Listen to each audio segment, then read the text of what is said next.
एक ऐसा कपल जो अपने लिए एक नया घर खरीद लेता है, लेकिन उन्हें इस बात का जरा सा भी अंदाजा नहीं था कि उन्होंने जो घर लिया है वो हॉन्टेड है। जब ये लोग उस घर में रहने के लिए जाते हैं, तब उनके साथ वहां पर अजीबोगरीब पैरानॉर्मल घटनाएं होना शुरू हो जाती है। और ऊपर से एक लड़की इस कपल के ऊपर काला जादू करके उसके हस्बैंड को अपना बनाने की कोशिश करती है। तो दोस्तों, इस घर में रहने वाली आत्मा किसकी है और उसके साथ क्या हुआ था, और क्या वो लड़की उसके पति के ऊपर काला जादू करके उसे अपना बनाने में कामयाब हो पाएगी? यही देखेंगे हम आज की हॉरर कहानी में, जिसका नाम है 7G। दोस्तों, ये हॉरर कहानी बहुत ही ज्यादा इंटरेस्टिंग है, जिसे देखने में आपको बहुत ज्यादा मजा आएगा। ये एक रिवेंज की कहानी है और इसमें आत्मा अपना बदला किस तरह से लेती है, ये देखने के लिए वीडियो को एंड तक जरूर देखना। तो दोस्तों, मेरा नाम है किरण और आप देख रहे हैं हॉरर बॉक्स हिंदी। अगर आपको भी इस तरह के साउथ के हॉरर मूवीज देखना पसंद है, तो हमारे चैनल को सब्सक्राइब जरूर कीजिए, क्योंकि हम आपके लिए ऐसे वीडियोस लाते रहते हैं। तो चलिए, बिना किसी देरी के शुरू करते हैं आज की कहानी। कहानी की शुरुआत में हमें एक कपल को दिखाया जाता है, जिसमें लड़के का नाम होता है राजीव और उसकी पत्नी का नाम होता है वर्षा। राजू अपनी पत्नी वर्षा को सरप्राइज देने के लिए उसकी आंखें बंद करके उसे अपने साथ एक नए घर पर लेकर आता है। फिर राजू वर्षा की आंखें खोलकर उसे कहता है कि देखो, मैंने हमारे परिवार के लिए एक नया घर खरीदा है, बताओ तुम्हें ये घर कैसा लगा? अब राजू की बातें सुनने के बाद वर्षा तो बहुत ज्यादा खुश हो जाती है और साथ ही साथ वर्षा को उसका ये नया घर बहुत ज्यादा पसंद आ जाता है। वर्षा राजू से कहती है कि ये मेरी जिंदगी का सबसे बड़ा तोहफा है, और इतना कहने के बाद वर्षा राजू को हक करती है। और यहाँ पर हम ये देख पाते हैं कि ये दोनों एक दूसरे से कितना ज्यादा प्यार करते हैं। खैर, अब यहाँ से राजू, वर्षा और उन दोनों का छोटा बेटा राहुल, ये सभी लोग इस घर में खुशी खुशी रहने लगते हैं। उसके बाद वर्षा अपने पड़ोसी में रहने वाले अंकल आंटी से मिलने के लिए जाती है। वहाँ के अंकल आंटी वर्षा से कहते हैं कि बेटा, हम तुम्हारे लिए बहुत ज्यादा खुश है और तुम बहुत ज्यादा लकी हो जो तुम्हें इतना अच्छा पति मिला है, और हमारा आशीर्वाद तुम दोनों के साथ हमेशा है। तो दोस्तों, अब ऐसे ही कुछ दिन बीत जाते हैं और एक दिन राजू अपनी पत्नी वर्षा से कहता है कि वर्षा, देखो, हमें घर लेने की खुशी में एक छोटी सी पार्टी रखनी चाहिए, बोलो क्या कहती हो? और उस पार्टी में हम हमारे सारे दोस्तों को बुलाएंगे। तो वर्षा भी इस बात के लिए मान जाती है और उसके बाद पार्टी की तैयारियां शुरू हो जाती है। अब रात के समय पार्टी में वर्षा और राजू के सारे दोस्त आने लगते हैं, और तभी यहाँ पर हम राजू की एक्स गर्लफ्रेंड निशा को भी देखते हैं। और दोस्तों, निशा को राजू की पत्नी वर्षा बिल्कुल भी पसंद नहीं होती। हालांकि अब घर में पार्टी शुरू हो जाती है और सभी लोग पार्टी में बहुत ज्यादा एंजॉय करने लगते हैं। लेकिन दोस्तों, यहाँ पर हमें निशा का ये नजारा देखने के बाद ये बात पता चलती है कि निशा अभी भी राजू से प्यार करती है और किसी भी कीमत पर निशा राजू को हासिल करना चाहती है। तो दोस्तों, अब सभी लोग मिलकर टेरेस पर पार्टी कर रहे थे और तभी निशा राजू के छोटे बेटे राहुल को लेकर घर के अंदर आती है। और वहाँ पर निशा घर के अंदर एक काले जादू की गुड़िया रख देती है और इस बात की खबर किसी को पता नहीं चलती। अब इतने में वहाँ पर वर्षा राहुल को ढूंढते हुए आ जाती है और अपने घर के अंदर वर्षा निशा को देखती है। तो वो उसे पूछती है कि निशा, तुम यहाँ पर क्या कर रही हो? तो निशा कहती है कि अरे वो क्या है ना, एक्चुअली मैं यहाँ पर बाथरूम के लिए आई थी। और निशा ऐसा झूठा बहाना बनाकर वहाँ से पार्टी में वापस चली जाती है। लेकिन यहाँ पर वर्षा को निशा का बिहेवियर काफी ज्यादा अजीब लगता है, लेकिन फिर वर्षा भी इस बात पर ज्यादा ध्यान नहीं देती और वो भी पार्टी में जाकर एंजॉय करने लगती है। खैर, अब दोस्तों, उसके अगले दिन हम देखते हैं राजू अच्छे से तैयार होकर अपने ऑफिस चला जाता है। ऑफिस में राजू की बॉस राजू को बताती है कि तुम्हारा प्रमोशन हो गया है और इसलिए हमारी कंपनी तुम्हें ट्रेनिंग के लिए दूसरे शहर भेज रही है। और अब यहाँ पर अपने प्रमोशन की बात सुनकर राजू अंदर से बहुत ज्यादा खुश हो जाता है। साथ ही साथ अब राजू के ऑफिस के सभी लोग राजू को प्रमोशन मिलने के लिए उसे कॉन्ग्रेचुलेशन कहते हैं। और उसके बाद जब राजू अपने केबिन में जा रहा होता है, तभी निशा राजू को बीच में ही रोक लेती है और यहाँ पर निशा राजू के साथ थोड़ा फ्लर्ट करने की कोशिश करती है, मतलब कि उसके बहुत ज्यादा करीब आ जाती है। लेकिन राजू निशा से कहता है कि निशा, तुम ये क्या कर रही हो? देखो, अब मेरी शादी हो चुकी है, इसलिए तुम मुझसे दूर ही रहो और यही तुम्हारे लिए अच्छा होगा। ऐसा कहकर राजू वहाँ से चला जाता है। खैर, अब यहाँ पर रात के समय में राजू अपनी पत्नी वर्षा को अपने प्रमोशन की बात बताता है। तो वर्षा भी ये बात सुनकर बहुत ज्यादा खुश हो जाती है। तब राजू उसे कहता है कि लेकिन मुझे कल सुबह ही अपनी ट्रेनिंग के लिए दूसरे शहर जाना होगा, लेकिन मैं तुम्हें छोड़कर जाना नहीं चाहता। तो वर्षा भी उसे कहती है कि तुम यहाँ पर मेरी चिंता मत करो, तुम बस तुम्हारे काम पर ध्यान दो। तो दोस्तों, जैसे अगली सुबह होती है, राजू वर्षा और अपने बेटे राहुल को बाय बाय करके अपनी ट्रेनिंग के लिए निकल जाता है। फिर वर्षा अपने बेटे राहुल को लेकर अपने घर के अंदर आ जाती है। तभी वर्षा के घर पर टीवी लगाने के लिए कुछ लोग आते हैं, क्योंकि वर्षा अपने घर पर नया टीवी लगा रही होती है। वर्कर्स वर्षा के घर में नया टीवी लगा भी देते हैं। तो तभी यहाँ पर वर्षा वर्कर्स से कहती है कि जरा सुनो, मुझे अपने गेट के बाहर एक नया बोर्ड लगाना है, क्या जरा आप उसे लगा देंगे? जिसके बाद वो वर्कर गेट के बाहर एक नया बोर्ड लगाने के लिए जाता है, लेकिन बहुत ज्यादा कोशिश करने के बाद भी वो वर्कर वहाँ पर नया बोर्ड लगा नहीं पाता और साथ ही साथ उस वर्कर की ड्रिलिंग मशीन भी खराब हो जाती है। इसलिए वो वर्कर कहता है कि देखिए मैम, अभी तो काम नहीं हो रहा है, हम अगले दिन आकर देखते हैं। तो दोस्तों अब यहाँ पर हमें घर के बाहर मंजू नाम की औरत के नाम का एक बोर्ड दिखाई देता है और शायद वर्षा आने से पहले यहाँ पर मंजू नाम की औरत रहा करती थी और उसी के नाम का ये बोर्ड है 7G मंजू। अब उसके बाद वर्षा अपने घर के अंदर कुछ काम कर रही होती है, तो इतने में वहां पर राकेश नाम का एक आदमी आता है और दोस्तों ये राकेश वही आदमी है जिसने राजू को ये घर बेचा है। राकेश यहाँ पर वर्षा से कहता है कि देखिए, अगर आपको यहाँ पर किसी भी चीज की जरूरत हो तो मुझे बताइएगा। लेकिन दोस्तों असल में राकेश की गंदी नजर वर्षा पर होती है और साथ ही साथ राकेश एक ठरकी आदमी भी होता है। अब राकेश के जाने के बाद वर्षा अपनी अलमारी ठीक कर रही थी कि तभी अचानक वर्षा के हाथों से एक सामान नीचे गिर जाता है और दोस्तों उस सामान के गिरते ही हम देखते हैं कि वहां पर एक आत्मा आजाद हो जाती है। साथ ही वर्षा के घर में चारों तरफ धुआं हो जाता है, लेकिन इतने में वहां पर वो सामने वाली आंटी आ जाती है और वर्षा को संभाल लेती है, जिसके बाद वो अंकल आंटी को लेकर अपने घर पर आ जाता है। और यहाँ पर अंकल और आंटी को देखकर हमें ये बात पता चलती है कि जरूर दाल में कुछ काला है और ये लोग कुछ बातें हैं जिसे हमसे छुपा रहे हैं। तो अब यहाँ पर आपके मन में ये सवाल जरूर आया होगा कि वह आत्मा किसकी है। तो बस ये जानने के लिए थोड़ा सा इंतजार कीजिए, हमें उसके बारे में थोड़ी देर में पता चलेगा। अब रात के समय में वर्षा अपने बेटे राहुल के साथ अपने घर पर सो रही होती है। तब यहाँ हम दूसरी तरफ निशा को देखते हैं और दोस्तों निशा अपने घर में काला जादू कर रही थी और तभी यहाँ इस तरफ अचानक से वर्षा की आंख खुलती है तो वो देखती है कि उसका बेटा राहुल कमरे में नहीं है। वो घबरा जाती है और राहुल को इधर उधर ढूंढने लगती है। वो बाहर आकर देखती है तो राहुल टीवी देख रहा था, जिसके बाद वर्षा टीवी को बंद करती है और राहुल को लेकर अपने कमरे में आ जाती है। फिर वो सो जाती है, लेकिन यहाँ पर डरावनी बात तो ये थी कि जब वर्षा सो रही थी तो फिर से टीवी ऑन हो जाता है और वर्षा सोच में पड़ जाती है कि आखिरकार टीवी चालू कैसे हुआ, क्योंकि मैंने तो उसे बंद कर दिया था। लेकिन दोस्तों वर्षा को ये बात पता नहीं थी कि उसके घर में एक आत्मा रहती है। तो वर्षा दोबारा से टीवी बंद करके सो जाती है। अब उसके अगले दिन वो वर्कर वर्षा के घर की नेम प्लेट लगाने के लिए आता है, लेकिन जब वो वर्कर नेम बोर्ड लगा रहा था तभी अचानक उस दीवार के अंदर से खून निकलने लगता है। ये देखकर वो वर्कर बहुत ज्यादा घबरा जाता है और चिल्लाते हुए वहां से भाग जाता है। तभी वर्कर की चिल्लाने की आवाज सुनकर वर्षा बाहर आती है और दीवार में लगा हुआ खून देखकर वो भी बहुत ज्यादा डर जाती है।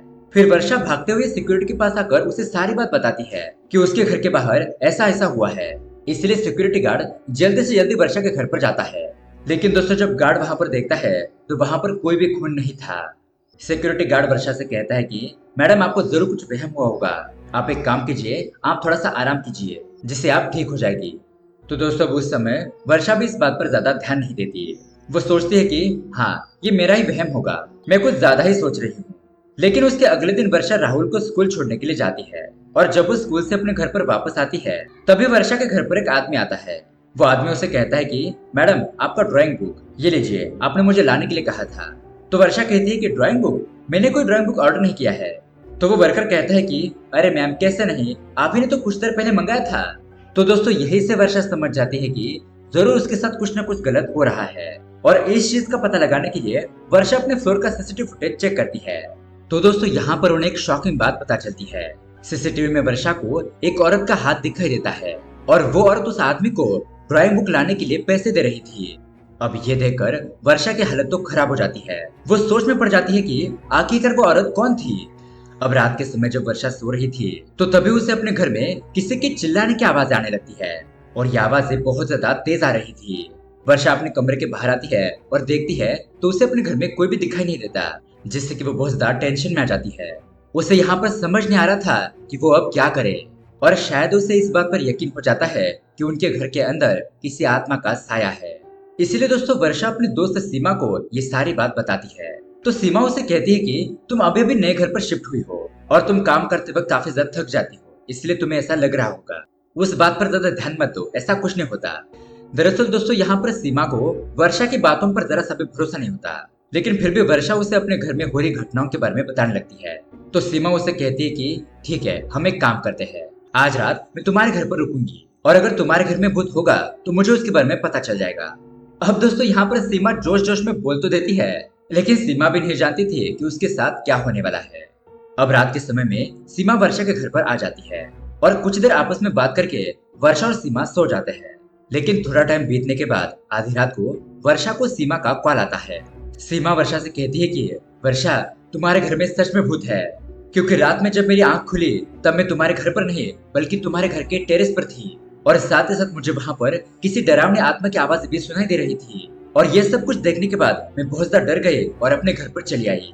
तो दोस्तों, अब ये सब कुछ सुनने के बाद वर्षा को पूरी तरीके से यकीन हो जाता है कि जरूर उसके घर के अंदर कोई ना कोई आत्मा है। अब उसकी अगली सुबह वर्षा उठती है तो उसे अपने घर में राजू दिखाई देता है। मतलब कि राजू अपनी ट्रेनिंग खत्म करके अपने घर पर वापस आ चुका था। और दोस्तों, यहाँ पर राजू को देखकर वर्षा और राहुल बहुत ज्यादा रिलैक्स हो जाते हैं। अब उन्हें थोड़ा सा हौसला मिलता है। अब यहाँ पर राजू वर्षा से कहता है कि हमें काफी समय हो गया, हम बाहर कहीं घूमने के लिए नहीं गए, चलो आज कहीं बाहर घूमने के लिए चलते हैं। तो राजू, वर्षा और राहुल तैयार होकर घूमने के लिए चले जाते हैं। ये सभी लोग अपना हॉलिडे बहुत ज्यादा एंजॉय करते हैं। फिर रात के समय हम देखते हैं राजू और वर्षा एक साथ बैठे थे। तभी वहाँ पर वर्षा राजू को बता देती है कि मुझे लगता है कि इस घर में कुछ न कुछ गलत है, क्योंकि पिछले कुछ दिनों से इस घर में कुछ अजीबोगरीब घटनाएं हो रही है। जिस पर राजू वर्षा से कहता है कि अरे वर्षा, तुम कुछ ज्यादा ही सोच रही हो, तुम टेंशन लेकर कुछ ज्यादा ही सोचती हो, इसलिए तुम्हारे दिमाग में ये सारी बातें आती है। अपने दिमाग से ये सारी बातें निकाल दो। अब उसके अगले दिन हम देखते हैं कि निशा और सीमा एक साथ बैठकर ऑफिस में बात कर रहे थे और वहां पर सीमा निशा को बताती है कि क्या तुम्हें पता है वर्षा के घर में किसी की आत्मा का साया है। लेकिन निशा कहती है कि वर्षा के घर में कोई आत्मा नहीं है, वो तुमसे मजाक कर रही होगी। और दोस्तों, निशा ऐसा इसलिए कर रही थी क्योंकि वो नहीं चाहती थी कि कोई भी उसके काम में रुकावट डाले।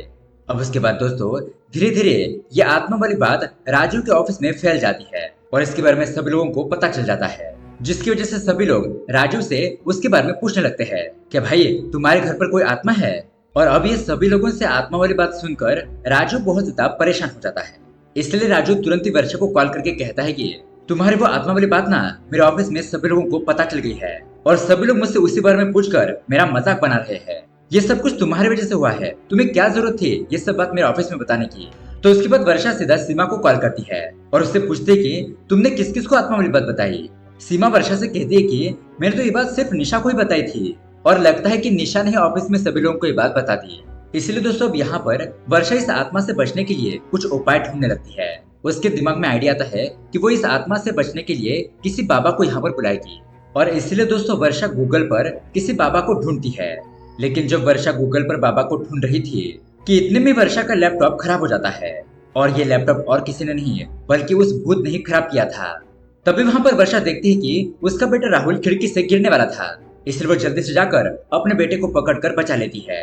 उसके बाद वो अपने आप से और इस घर से बहुत ज्यादा परेशान हो चुकी थी, इसलिए वो फ्रस्ट्रेट होकर उस भूत से कहती है कि तुम मुझे इस तरह से टॉर्चर क्यों कर रही हो, और अगर तुम्हारे अंदर दम है तो तुम मेरे सामने आकर दिखाओ। और दोस्तों, जैसे वर्षा ये बात बोलती है तो इतने में वो आत्मा वर्षा का गला पकड़ लेती है, उसका गला दबाकर उसे मारने की कोशिश करती है। लेकिन लकीली तभी वहां पर आंटी और अंकल आकर वर्षा को उस आत्मा से बचा लेते हैं।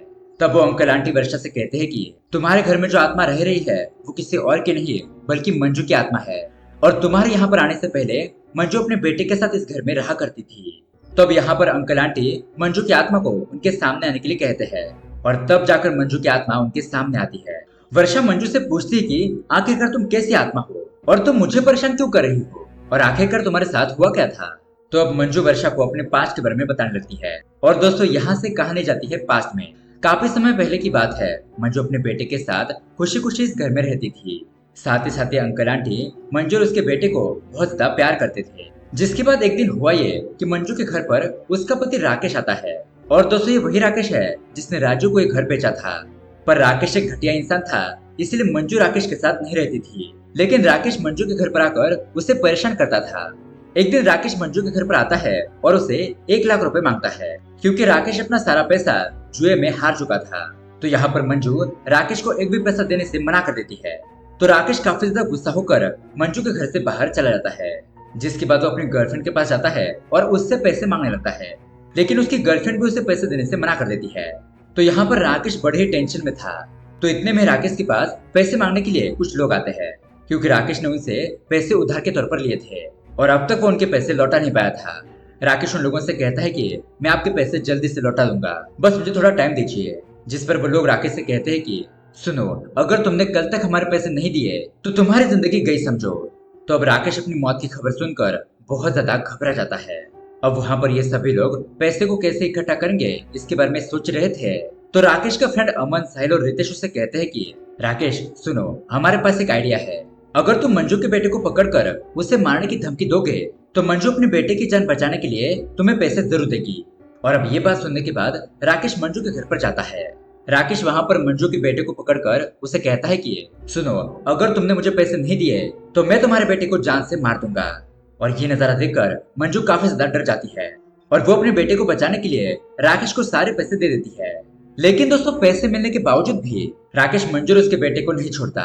वो उन दोनों माँ बेटों को जलाकर वहीं पर मार डालता है। और उसी दिन से मंजू की आत्मा अपना बदला लेने के लिए तड़प रही थी, क्योंकि जब तक मंजू अपने और अपने बेटे की मौत का बदला नहीं लेती तब तक मंजू और उसके बेटे की आत्मा को शांति नहीं मिलेगी। और तब मंजू की आत्मा ने राकेश के फ्रेंड अमन को भी मार दिया था। तो राकेश को पता चल गया था कि अमन की मौत मंजू की आत्मा नहीं की है। इसलिए राकेश एक बाबा की मदद से मंजू और उसके बेटे की आत्मा को उसी घर में कैद कर देता है। और दोस्तों, पिछले कुछ दिनों में जब वर्षा कुछ काम कर रही थी तो गलती से वर्षा ने मंजू की आत्मा को आजाद कर दिया था। अब दोस्तों, यहाँ से मूवी आती है प्रेजेंट में, जहाँ पर वर्षा मंजू से कहती है कि मंजू, तुम टेंशन मत लो, मैं तुम्हारा साथ दूंगी और हम सभी लोग मिलकर तुम्हारी मौत का बदला लेंगे। अब दोस्तों, रात के समय जब राजू अपने घर पर आता है तो वर्षा राजू को सारी बात बताती है। लेकिन राजू को लगता है कि वर्षा कुछ नाटक कर रही है, इसलिए वो वर्षा के ऊपर काफी ज्यादा गुस्सा हो जाता है कि ये तुम क्या बकवास किए जा रही हो। वो वर्षा को एक थप्पड़ मारने ही वाला था, लेकिन तभी राजू को उसके सामने मंजू और उसका बेटा दिखाई देता है। और दोस्तों, उन दोनों को देखकर राजू की तो सिट्टी पिट्टी गुल हो जाती है। राजू तो उस आत्मा को देखकर वहीं पर बेहोश हो जाता है। अब अगली सुबह जब उसकी आंख खुलती है तो राजू वर्षा से सारी सच्चाई पूछता है कि ये सब कुछ क्या मैटर है। इस पर वर्षा राजू को सारी बात बताती है और वो उसे कहती है कि सुनो, मंजू हमारे परिवार के साथ कुछ भी बुरा नहीं करेगी, बस उसको न्याय चाहिए। तो अब राजू भी इसके लिए मान जाता है और उसके बाद वो तैयारी करके अपने ऑफिस निकल जाता है। राजू के घर से जाते ही वर्षा को सीमा का कॉल आता है। तो सीमा वर्षा को बताती है कि तुम्हारे घर में काला जादू करने वाली और कोई नहीं बल्कि निशा ही है, क्योंकि मैंने निशा के घर में राजू की फोटो देखी थी और निशा राजू के फोटो पर काला जादू कर रही थी। और ये सुनने के बाद तो वर्षा शॉक ही रह जाती है। वो सोचने लगती है कि आखिरकार निशा मेरे पति के ऊपर काला जादू क्यों कर रही है। और दोस्तों, उसके अगले सीन में हम देखते हैं कि निशा और राजू मिलकर ये दोनों आपस में रोमांस कर रहे हैं। साथ ही साथ निशा राजू को हमेशा हमेशा के लिए अपना बना लेती है। ओहो, लेकिन तभी यहाँ पर निशा की आंख खुलती है और यहाँ पर हमें पता चलता है कि ये तो बस निशा सपना देख रही थी। इससे हमें पता चलता है कि निशा बस राजू को अपना बनाना चाहती है।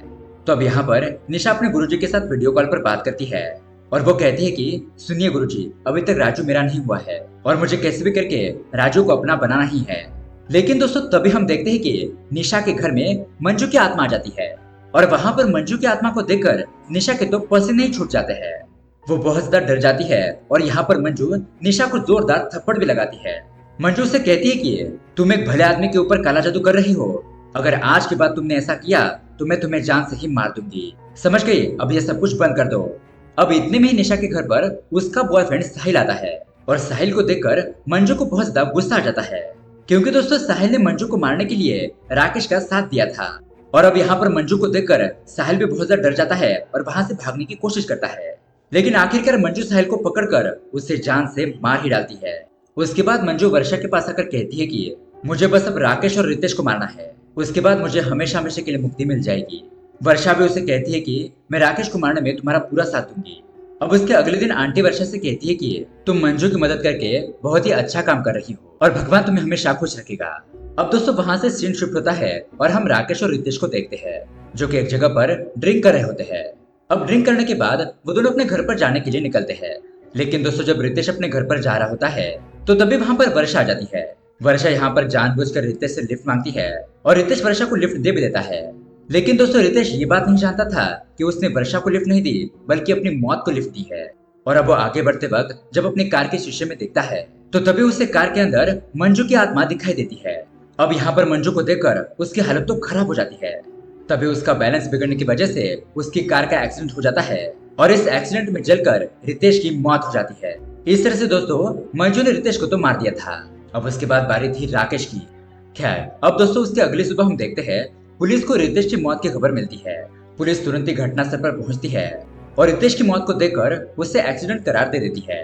तो राकेश भी अपने दोस्त को देखने के लिए वहां पर पहुंचता है और उसे रितेश की मौत की वजह कुछ समझ में नहीं आ रही थी। अब उसके कुछ देर बाद में राकेश अपने घर में कुछ काम कर रहा होता है और इतने में राकेश को वर्षा का मैसेज आता है। मैसेज में वर्षा राकेश से कहती है कि मेरे घर पर आ जाओ। तो राकेश भी तैयार श्यार होकर रात के समय में वर्षा के घर पर पहुंच जाता है। लेकिन यहाँ पर राकेश के सामने वर्षा नहीं बल्कि मंजू की आत्मा होती है। अब मंजू की आत्मा को देखने के बाद राकेश बहुत ज्यादा डर जाता है। उसके पैरों तले तो जमीन खिसक जाती है। अब राकेश अपनी जान को बचाने के लिए वहां से भागकर अपने घर में आ जाता है। लेकिन अब मंजू की आत्मा यहाँ पर भी उसका पीछा नहीं छोड़ती। आखिरकार मंजू की आत्मा राकेश को उसके घर में जलाकर मार देती है और इसे कहते हैं जैसे को तैसा। इस तरह से मंजू का बदलाव पूरा हो जाता है। उसके बाद मंजू और उसका बेटा वर्षा से मिलती है और फिर वो आत्माएं वर्षा के घर से हमेशा के लिए चली जाती है और फिर वर्षा भी अपनी लाइफ अपने पति और बेटे के साथ हंसी खुशी बिताने लगती है। इसी के साथ दोस्तों ये कहानी यहीं पर एंड हो जाती है। तो दोस्तों ये हॉरर कहानी आपको कैसी लगी हमें कमेंट करके जरूर बताइएगा। साथ ही ऐसे ही अमेजिंग मूवी देखने के लिए हमारे चैनल को सब्सक्राइब जरूर कीजिए। मिलते हैं अगली वीडियो में। Thanks for watching.